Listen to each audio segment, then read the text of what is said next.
超凡校園嘉許慶典已經嚟到第6屆啦。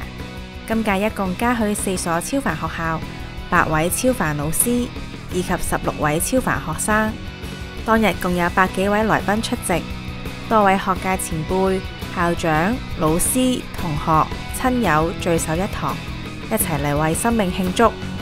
等我哋嚟回顧當日嘅精彩時刻啦！今日咧再次翻嚟學校裏面咧舉行呢個嘉許慶典，嘉許超凡學生啦、超凡老師同埋超凡校。每一個生命，佢唔單止咧有能力啦，佢有才幹啦，佢有啲美好嘅展現，而係好想大家再睇深啲，究竟佢生命裏面經歷咗啲咩咧？而我哋好想咧喺嘉許慶典裏面，就係咧聽下同學嘅故事，聽下老師嘅故事。教學生涯入邊喺我自己母校入邊成長啦，有我嘅老師做我嘅同事啦，跟住嚟到呢間學校，我喺佢哋嘅身上，無論係以前嘅母校，甚至係而家嘅學校入邊，有3位同工都喺度，一路都係喺佢哋身上咧，我學咗好多嘢。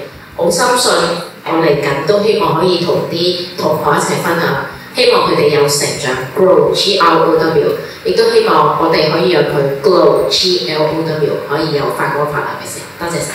我都要多謝生命教育基金會啦，佢令我發現原來學校嘅嘢咧，其實唔單止淨係發生喺學校啦，結出喺學校，老師喺課堂內外嘅故事咧，係可以被社會聽得到嘅。咁都非常之多謝基金會嘅努力啦，令到我哋老師嘅故事啦、學生嘅故事同埋學校嘅故事可以俾社會更多人聽到。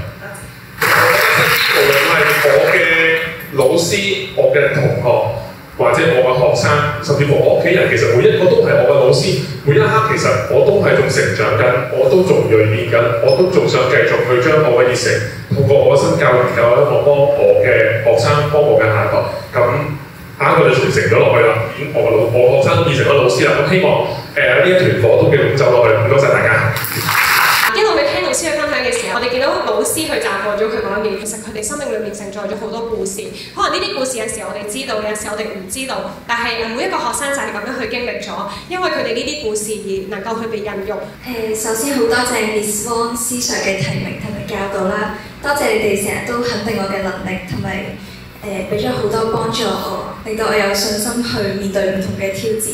然之後要多謝我嘅屋企人同埋我嘅小學老師胡 Sir 一路上嘅陪伴同埋支持啦。首先好榮幸可以獲得嘉許成為超凡學生，同時亦都要多謝推薦我參加呢個計劃嘅郭老師，更加要多謝生命教育基金會同埋超凡學生手記呢一本書。呢一本書令我對自己同埋其他人嘅生命特質有咗更加多嘅認識。手記帶俾我好多嘅啟發，我會繼續學習成長，成為一個更好嘅自己。多謝大家。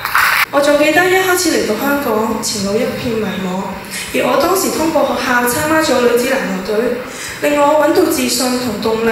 我喺呢度想多謝學校校長、副校長，都想多謝一路陪伴住我嘅老師鄭 Sir、老 Sir 同埋一班籃球隊嘅隊員們，係佢哋一路嘅支持鼓勵，先可以成就今日嘅我。生命咧難免會遇到好多困難，冇人避免到。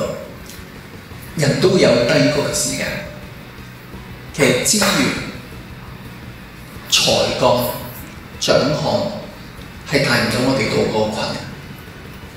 其實唯獨係真實有血有肉嘅人，先可以讓我哋彼此嘅陪伴，心裏面嗰種壓力先走落去。薪火相傳嗰種心咧，只可以生命去影響生命。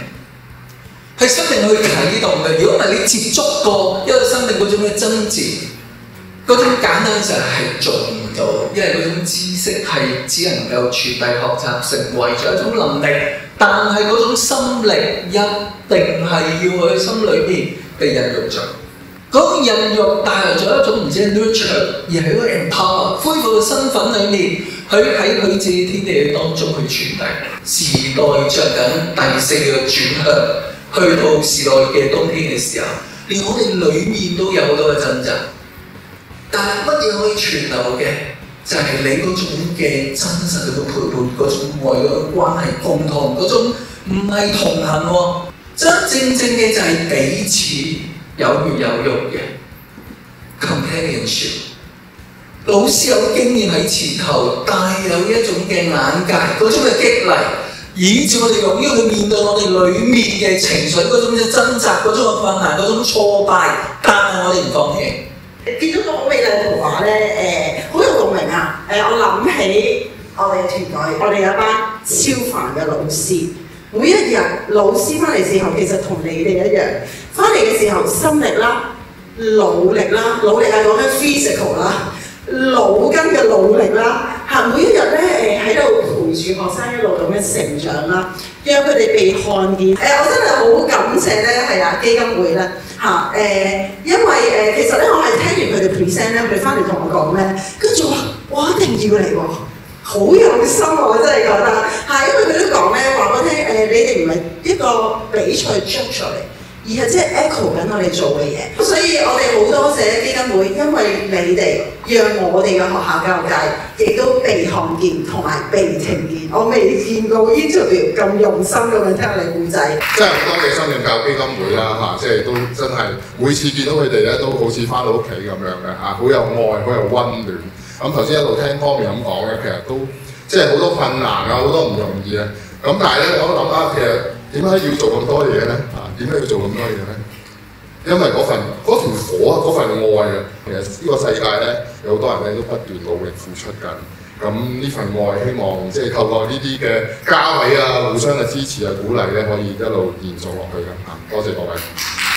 好開心，即係今日咧有好多唔同嘅學生啦，咁有好多唔同嘅老師我哋當中，其實即係大家都一路用心喺其中嘅時候咧，其實我哋即係儲埋，你就見到我哋經歷咗嘅乜嘢咧嘅豐富就喺我哋嘅生命當中。我想再次俾掌聲，家長、老師咁多位嘅朋友。